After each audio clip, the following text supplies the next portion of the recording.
ನಮಸ್ಕಾರ.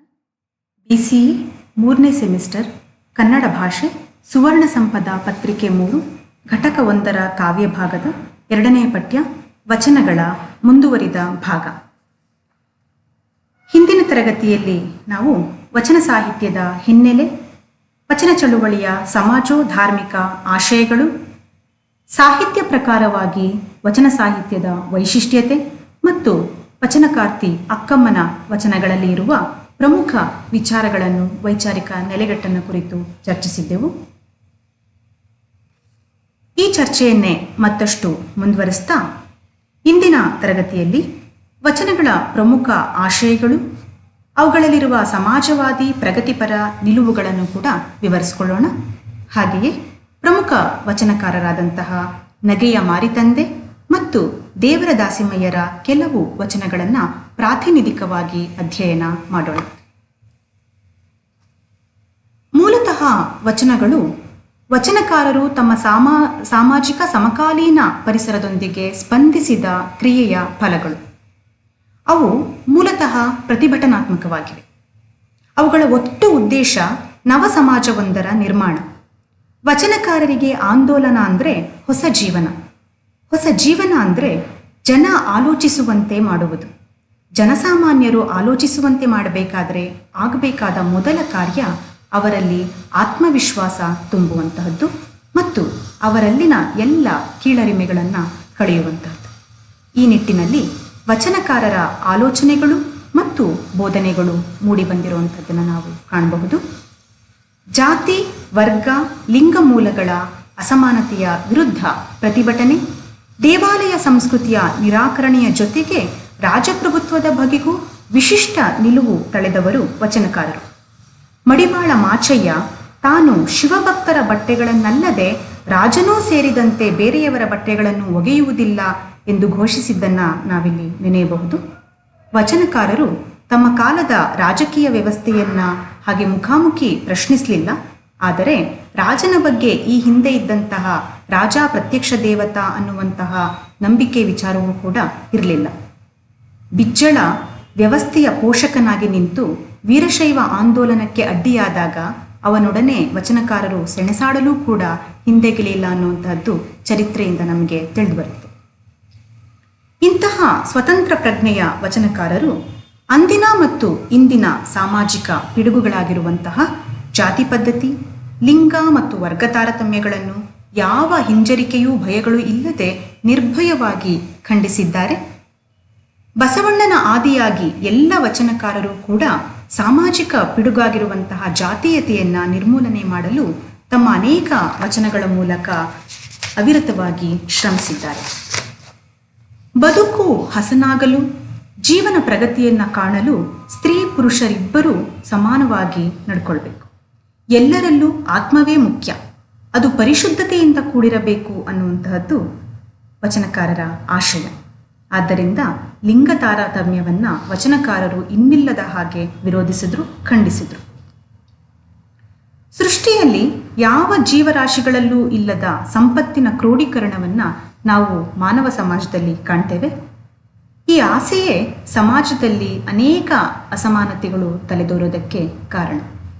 ಇಂತಹ ಹಲವು ಬಗೆಯ ಅಸಮಾನತೆ, ತಾರತಮ್ಯಗಳಿಂದ ಸಮಾಜವು ದುರ್ಬಲಗೊಂಡು ದಾರಿ ತಪ್ತಾ ಇದೆ. ಇದನ್ನು ನಿಯಂತ್ರಿಸಬೇಕಾದ್ರೆ ಅಪರಿಗ್ರಹ ತತ್ವದ ಪಾಲನೆ ಅತ್ಯಂತ ಅಗತ್ಯ ಅಂತಾರೆ ವಚನಕಾರರು. ಇನ್ನು ಭಗವಂತನನ್ನ ಒಲಿಸಿಕೊಳ್ಳಲು ಇರುವಂತಹ ಮಾರ್ಗ ಯಾವುದು ಅಂತ ಹೇಳಿದ್ರೆ, ವಚನಕಾರರ ಪ್ರಕಾರ ಆಡಂಬರದ ಪೂಜಾ ವಿಧಾನಗಳಿಂದ ಯಾವತ್ತೂ ಭಗವಂತನನ್ನು ಒಲಿಸಿಕೊಳ್ಳೋದಕ್ಕೆ ಸಾಧ್ಯ ಇಲ್ಲ.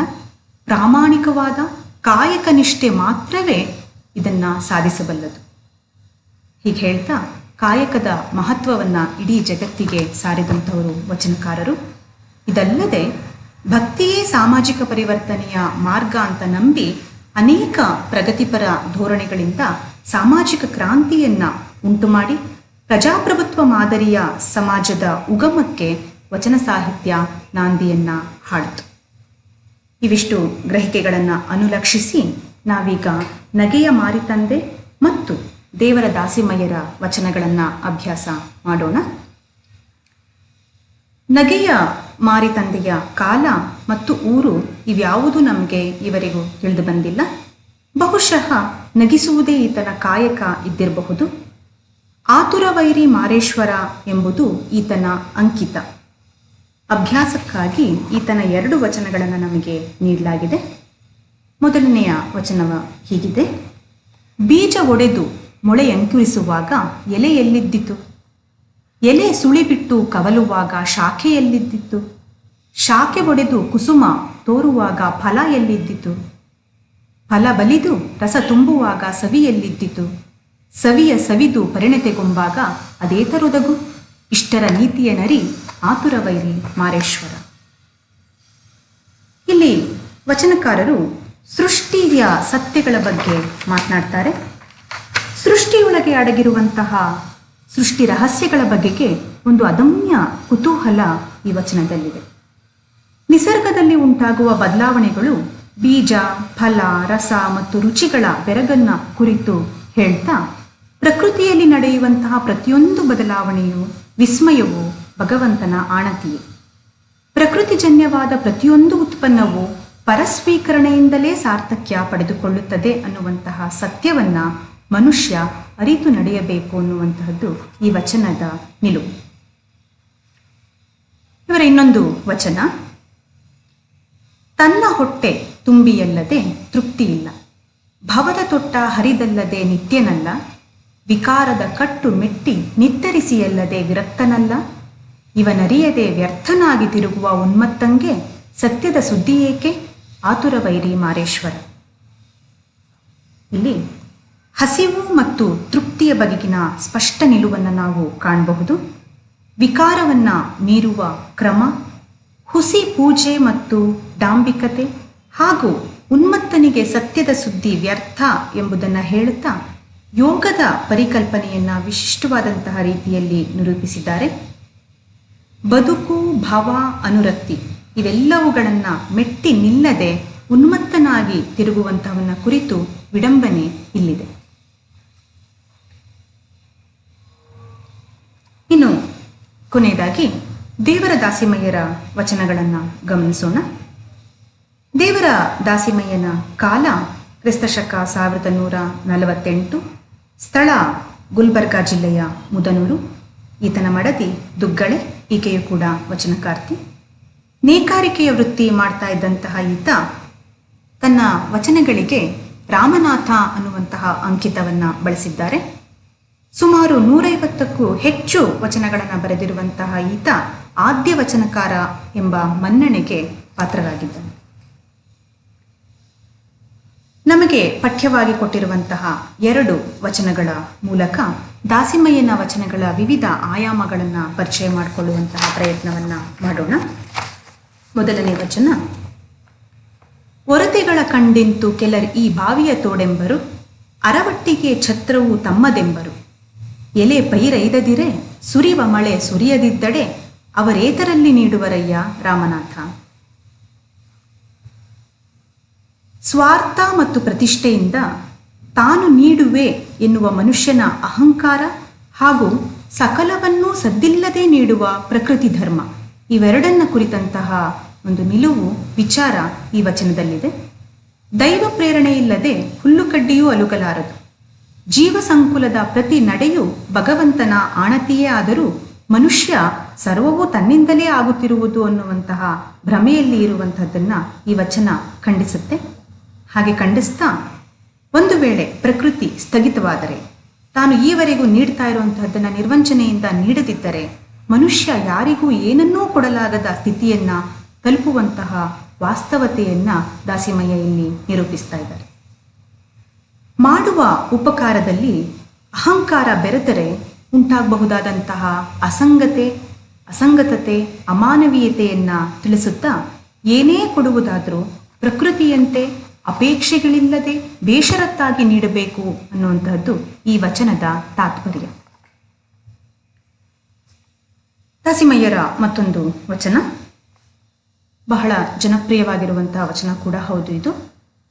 ಕಡೆಗೀಲಿಲ್ಲದ ಬಂಡಿ ಹೊಡೆಗಡೆಯದೆ ಮಾಡ್ಬುದೆ, ಕಡೆಗೀಲು ಬಂಡಿಗಾಧಾರ.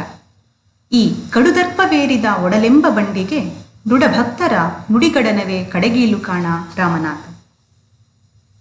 ಇಲ್ಲಿ ಬಂಡಿ ಮತ್ತು ಕಡೆಗೀಲು ಅನ್ನುವಂತಹ ಎರಡು ರೂಪಕಗಳನ್ನು ಬಳಸಿಕೊಂಡು ಭಕ್ತ ಮತ್ತು ದೇವರ ಸಂಬಂಧವನ್ನು ಕುರಿತು ಚರ್ಚೆ ಮಾಡ್ತಾರೆ. ಬಂಡಿ ಮತ್ತು ಕಡೆಗೀಲು ಪರಸ್ಪರ ಆಧಾರವಾಗಿದ್ದರೆ ಮಾತ್ರ ಚಲನೆ ಸಾಧ್ಯ. ಹುಸಿ ಭಕ್ತಿ ಮತ್ತು ಆಡಂಬರಗಳು ಯಾವುದಕ್ಕೂ ಆಧಾರ ಆಗಲಾರದು. ಬಂಡಿ ಮತ್ತು ಕಡೆಗೀಲುಗಳ ರೂಪಕದ ಮೂಲಕ ಇಲ್ಲಿ ಅಹಂಕಾರಜನ್ಯವಾದ ನಡವಳಿಕೆ ಮತ್ತು ಶಿವಭಕ್ತಿಯ ಸ್ವರೂಪ ಹಾಗೂ ಶಕ್ತಿಯನ್ನ ವಚನಕಾರರು ನಿರೂಪಿಸ್ತಾ ಇದ್ದಾರೆ. ಅಹಂಕಾರ ತುಂಬಿದ ಒಡಲೆಂಬ ಬಂಡಿಗೆ ಶಿವಶರಣರ ಹಿತನುಡಿಗಳು ಆಧಾರ. ಆದ್ದರಿಂದ ಅಲ್ಪಮಾನವ ಅಹಂಕಾರವನ್ನು ಬಿಟ್ಟು ಶಿವನ ಕೃಪೆಗೆ ಪಾತ್ರರಾಗುವುದೇ ವಿವೇಕ ಎನ್ನುವಂತಹದ್ದು ಈ ವಚನದ ಆಶಯ. ಹೀಗೆ ವಚನ ಸಾಹಿತ್ಯ ತನ್ನ ವಿಭಿನ್ನ ರಾಚನಿಕ ವಿನ್ಯಾಸ ಹಾಗೂ ಪ್ರಖರ ವೈಚಾರಿಕ ನಿಲುವುಗಳಿಂದ ಕರ್ನಾಟಕ ಮತ್ತು ಭಾರತದ ಸಂದರ್ಭದಲ್ಲಿ ಮಾತ್ರವಲ್ಲದೆ ಜಾಗತಿಕ ಸಾಹಿತ್ಯದಲ್ಲೇ ಒಂದು ವಿಶಿಷ್ಟ ಸ್ಥಾನದಲ್ಲಿ ನಿಲ್ಲುತ್ತೆ.